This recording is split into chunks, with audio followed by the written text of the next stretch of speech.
విదేశీయ శక్తులతోనే స్వదేశీ వాళ్ళు కలిసి ఈ భారతదేశాన్ని ముక్కలు ముక్కలుగా చేయడానికి ప్రయత్నాలు జరుగుతున్నాయి.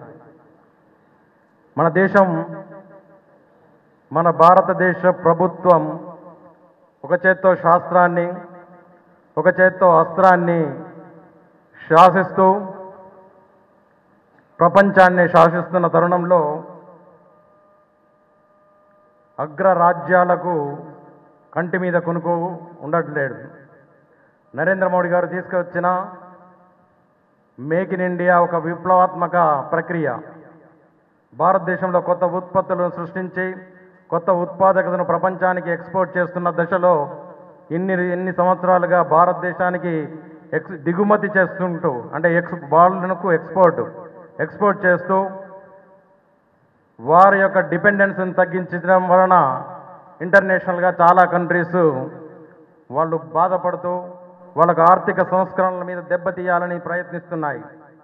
ప్రపంచ దేశాలకు ప్రపంచాన్ని శాసిస్తున్న టెక్నాలజీ, సెమీ కండక్టర్స్, చిప్స్ను అనేక సందర్భాలుగా మనం ప్రొడ్యూస్ చేసి భారతదేశం ప్రపంచానికి ఎక్స్పోర్ట్ చేస్తున్న దిశగా మనకు వెళ్తున్నామంటే అక్కడి నుంచి మనకు ఎక్స్పోర్ట్ చేసే కంట్రీస్ చాలా మటుకు ప్రాబ్లమ్స్ ఫేస్ చేస్తున్నాయి. ఈ ప్రపంచాన్ని శాసించేది మూడు మాఫియాలు. ఒకటి ఫార్మా మాఫియా, 2 ఆర్మ్స్ మాఫియా, 3వది డాలర్స్ మాఫియా. ఈ ఫార్మ్ మాఫియా కరోనా టైంలో ఈ దేశాన్ని ఏ విధంగా చేయాలి, భారతదేశంలో ఇండిసిప్లిన్ ఎక్కువ, ఇక్కడ ఉన్న వాళ్ళు కూడా ప్రాపర్గా కంట్రోల్ ఉండదు, అతిపెద్ద డ్యామేజ్ జరుగుతుంది, ఇక్కడ ఫార్మా బిజినెస్ బాగా చేయొచ్చు అనేది ఇంటర్నేషనల్గా ఫార్మా మాఫియా కలలుగన్నది. కానీ మన భారత ప్రధాని ఆలోచనతో, స్వదేశీ పరిజ్ఞానంతో కోవిడ్-19 అనే వ్యాక్సిన్ కనుగొని అందరికీ ఉచితంగా సప్లై చేయడమే కాక సర్వే జన సుఖినోభవంతో అనే నానుడితో ప్రపంచానికే ఉచితంగా ఎక్స్పోర్ట్ చేశారు. సుమారు 140 కోట్ల వ్యాక్సిన్ డోసులు ఒకసారి ఫ్రీగా ఇస్తే 2 టైమ్స్ అంటే 240 కోట్ల డోసులను మనకు ఫ్రీగా ఇచ్చారు. అంటే సుమారు 28 లక్షల కోట్ల రూపాయలు విదేశీ మారక ద్రవ్యాన్ని మన ఇండియా నుంచి బయట ప్రపంచానికి ఎక్స్పోర్ట్ చేయకుండా ఆపిన ఘనత వారిది. అటువంటి ఫార్మా మాఫియా ఊరుకుంటుందా? భారతదేశంలో ఆర్థిక పరిస్థితిని అల్లకల్లోలం చేసి ఇక్కడ సృష్టించి ఇక్కడ అల్లకల్లోలం సృష్టించి ఇక్కడ గవర్నమెంట్ను పడగొట్టాలనే ఉద్దేశంతో చాలా కుయుక్తులు, చాలా రకాల ప్రయత్నాలు జరుగుతున్నాయి. అంతేకాకుండా వెపన్స్, ఇప్పుడున్న ప్రపంచంలో భారతదేశం అడ్వాన్స్డ్ టెక్నాలజీలో అడ్వాన్స్ మిసైల్ సిస్టమ్స్తో పాటు కాంపాక్ట్ ఎయిర్ క్రాఫ్ట్స్, మిసైల్స్ అంతేకాకుండా బాంబర్స్, బ్రహ్మోస్ 1, 2, 3, 4, 5, 6 ఎన్నో మన దగ్గర మ్యానుఫ్యాక్చరింగ్ చేస్తూ బయట కంట్రీస్కి ఎక్స్పోర్ట్ చేసే దిశలో మనం ఉన్నాం. అంటే గత 75 సంవత్సరాలుగా ఫ్రాన్స్ లాంటివి, రష్యా లాంటివి, అమెరికా లాంటి కంట్రీస్ నుంచి మనం దిగుమతి చేసుకుంటున్నాం ఆర్మ్స్లో. కానీ ఇప్పుడు కొత్తగా మనము బయట ఒక 30 కంట్రీస్కు మనం ఎక్స్పోర్ట్ చేసే దిశలో మన భారతదేశం ఉంటుంది. అంటే ఆర్మ్స్ మాఫియా ఊరుకుంటుందా? భారతదేశంలో చుచ్చు రేపాలి, భారతదేశంలో అంతర్గత కలహాలు రేపాలి, భారతదేశాన్ని డిస్టర్బ్ చేయాలన్న ఒక ఉద్దేశంతో భారతదేశాన్ని రకరకాల ప్రాబ్లం చేయాలన్న ఉద్దేశంతో పావులు కలుపుతున్నది. దీని వెనుక అగ్రరాజ్యమైన అమెరికా CIA ఏజెంట్స్ పనిచేస్తున్నారు. అంతేకాకుండా అతిపెద్ద బడ్జెట్తో ప్రపంచ దేశాల రుణాలను తెస్తూ ప్రపంచ బ్యాంకును అప్పుకిచ్చే స్థాయికి భారతదేశం ఎక్కడ ఎదుగుతుందోనన్న భయం అగ్రరాజ్యాలకు పట్టుకుంది. వారి అగ్రరాజ్యాల వెన్నులో వణుకు పుట్టే దిశగా భారతదేశం ఎదుగుతుంది. ఆ ఎదుగుదలను ఆ ప్రపంచ దేశాలు ఏవి కూడా యాక్సెప్ట్ చేసే దిశలో లేవు. అణిగిమణిగి ఉన్న భారతదేశం ఇప్పుడు గర్జిస్తుంది, ఒక సింహనాదం చేస్తుంది, ఒక సింహంలాగా ఒంటరిగా పోరాడుతుంది. శత్రు దేశాలు ఆలోచించే లోపల శత్రు దేశాలను ఈ ప్రపంచ పటంలో లేకుండా చేస్తుంది అన్న భయం. అంతేకాకుండా మన భారత ప్రధానమంత్రి ఏ విషయానికి కూడా తల ఒగ్గము అని చెప్పి ప్రపంచ అగ్ర దేశాలకు మనం తెలియచెప్పడంతో వాళ్ళ వెన్నులో వణుకు స్టార్ట్ అయింది. అప్పుడు అగ్రరాజ్యాలు ఊరుకుంటాయా? భారత్ని ఏ విధంగా డిస్టర్బ్ చేయాలన్న ఆలోచనలతో వాళ్ళు ఉన్నారు. ఈ ప్రపంచానికి ఒక భారతీయుడు మార్గదర్శకుడు అవడం అగ్రరాజ్యాలకు నచ్చడం లేదు. అగ్రరాజ్యాల అధినేతలు జీర్ణించుకోవడం లేదు. కంటి మీద కునుకు లేకుండా ఉంటుంది. అరే ఈ భారతీయుడేంది ఒక యుద్ధం కోసం ఒక యుద్ధాన్ని ఆపడమా? ఒక యుద్ధ భూమిలో సగర్వంగా తిరిగి మిత్ర దేశాలు శత్రు దేశాలు అనే భేదం లేకుండా విద్యార్థులను మన కంట్రీకి తీసుకురావడం అంటే ఏంటిది? ప్రపంచంలో ఈ చరిత్ర ఎప్పుడు జరగబోదు. అటువంటి అద్భుతమైన భారతదేశ యొక్క ప్రధాని యొక్క ఇంటర్నేషనల్ అఫైర్స్ ఆ విధంగా ఉన్నాయి. ఇప్పుడు ఈ తరుణంలో ఇటువంటి గొప్పతనాన్ని అగ్రరాజ్యాలు ఒప్పుకుంటాయా? ఒక్కసారి ఆలోచించండి. ఏ చిన్న అంశం దొరికినా, ఏ చిన్న విషయం దొరికినా ఈ భారతదేశాన్ని ముక్కలు ముక్కలుగా చేయాలని కంకణం కట్టుకొని కూర్చున్నాయి అగ్రరాజ్యాలు. భారతదేశానికి మత మార్పిడి పేరిట ఎన్నో రకాల డబ్బులు మనకు వస్తున్నాయి. వాళ్ళను కంట్రోల్ చేశాం. శాంతి వాళ్ళని కంట్రోల్ చేశాం. హవాలా డబ్బుని కంట్రోల్ చేశాం. శాంతి భద్రతలకు విఘాతం కల్పించిన నాయకులను కంట్రోల్ చేశాం. అంతేకాకుండా వాళ్ళ అకౌంట్లను ఫ్రీజ్ చేయడం జరిగింది. భారతదేశంలో వాళ్ళ యాక్టివిటీస్ అన్నిటికీ కూడా చెక్ పెట్టడం జరిగింది. ఈ చెక్ ఎవరిది? దీని వెనుక ఎవరున్నారు? ఇంటర్నేషనల్గా అగ్రరాజ్యాలు ఉన్నాయి. అగ్రరాజ్యాల కనుసన్నల్లో ఇక్కడ భారతదేశంలో కుట్రలు చేసి భారతదేశాన్ని డిస్టర్బ్ చేయాలని వాళ్ళ ఆటలు సాగడం లేదు. ఇంతకుముందు ఒక లెక్క, ఇప్పుడు ఒక లెక్క లాగా భారతదేశం తయారైందనేది వారి ఆ డెవలప్మెంట్ను డైజెస్ట్ చేసుకునే దిశగా వారు ఉన్నారు.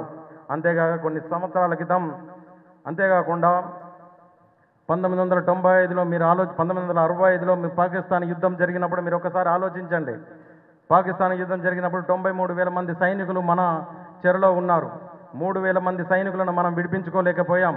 అప్పుడున్న గవర్నమెంట్ యొక్క ఇంటర్నేషనల్గా వాళ్ళ అప్రోచ్ సరిగా లేకపోవడం వలన 3,000 మంది సైనికులను మనం విడిపించుకోలేకపోయాం. కానీ 2019లో 2 ఫైటర్ జెట్లతోని మన మీద దాడి చేస్తున్నప్పుడు, పక్క దేశమైన పాకిస్తాన్ మన మీద దాడి చేస్తున్నప్పుడు ఆ 2 ఫైటర్ జెట్లు అడ్వాన్స్డ్ టెక్నాలజీ కలిగిన ఆ 2 ఫైటర్ జెట్లను ఓల్డ్ టెక్నాలజీ అనే MiG-29తోని వెంబడించి ఒక ఫైటర్ జెట్ను కూల్చేసి రెండో ఫైటర్ జెట్ను కూల్చడానికి ప్రయత్నం చేసే దిశలో ఈయన లాక్ చేయడం వలన ఆ దేశంలో తన ఎస్కేప్ క్లాజ్లో తన దేశంలో ల్యాండ్ అయ్యారు.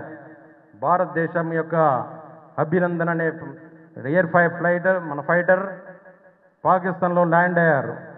అప్పుడు ఇదే పరిస్థితి వాళ్ళకు అనుకూలంగా మర్చుకోవడానికి ఇది ఒక చరిత్రను వక్రీకరించి ఇక్కడ కుట్ర చేస్తుంది. భారతదేశాన్ని ఒక టెర్రరిస్ట్ కంట్రీగా ముద్ర వేస్తున్న తరుణంలో మేము భారత్తోని లావాదేవీలు నడుపుతామని వారు ముందుకు వస్తే నో టాక్స్, మాట్లాడుకోవడాలు లేవు అని మన ప్రధానమంత్రి అమెరికా ప్రెసిడెంట్కు వార్నింగ్ ఇచ్చారు. మిస్టర్ ప్రెసిడెంట్ 48 అవర్స్ లోపల మన అభినందన్ను మాకు పంపించకపోతే ప్రపంచ పటంలో పాకిస్తాన్ అనేది మీరు చూడరు, దానికి తర్వాత బాధ్యులు ఎవరు అనేది మీరు ఆలోచించాల్సిన అవసరం లేదు అని చెప్పేసి ప్రపంచ దేశాలకు ఒక సంకేతం ఇచ్చాడు. అటువంటి గొప్ప వ్యక్తి, గొప్పగా ఎదుగుతున్న మన భారత్. అంతేకాకుండా ఈ ప్రపంచాన్ని నడిపిస్తున్న మరో మాఫియా డాలర్ వ్యవస్థలో డాలర్ను క్వశ్చన్ చేసిన లిబియా గడాఫీ ఈ ప్రపంచంలో లేకుండా పోయిండు. అలాగే సద్దాం హుస్సేన్ అతను కూడా క్వశ్చన్ చేశాడు. క్వశ్చన్ చేసినప్పుడు డాలర్ అనేది ఎప్పుడైతే అదొక మాఫియా, అదొక రేటు పెంచడానికి రేటు తగ్గించడానికి ప్రపంచాన్ని శాసిస్తున్న డాలర్ అనేది ఒక మాఫియా. రీసెంట్గా మన భారతదేశం కూడా డాలర్ మీద కామెంట్ చేసింది. ఆ కామెంట్ చేయడం వలన ఇంటర్నేషనల్గా జార్జ్ సొరెన్ అనే వ్యక్తి సీన్లోకి వస్తాడు. ఎప్పుడైనా డాలర్ మీద కామెంట్ చేయగానే జార్జ్ సొరెస్ సీన్లోకి వస్తాడు.